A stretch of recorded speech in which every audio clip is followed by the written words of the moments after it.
زیر نظر کتاب ایٹمی جہنم کے متعلق قرآنی پیشین گوئی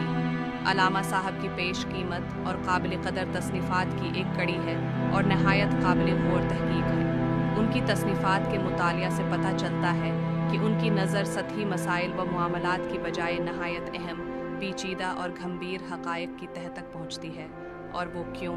کب، کیسے اور کس طرح کی گتھیاں سلجھانے کی تگ و دو میں کوشاں ہیں۔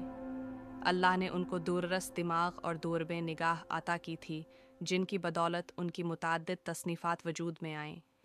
انہوں نے مختصر اور بامقصد شاعری بھی کی، جس میں حکیم علامت علامہ اقبال رحمہ اللہ علیہ کا رنگ جھلکتا ہے۔ اللہ کرے کہ انہوں نے جن جن مقاصد کے حصول کے لیے اپنا قلم اور قدم اٹھایا تھا، حال اور مستقبل کی نوجوان تعلیم یافتہ نسلیں اسے اپنا نسب العین بنا کر پیش قدمی جاری رکھیں اور موجودہ معاشرے کی تطہیر کا فریضہ ادا کر کے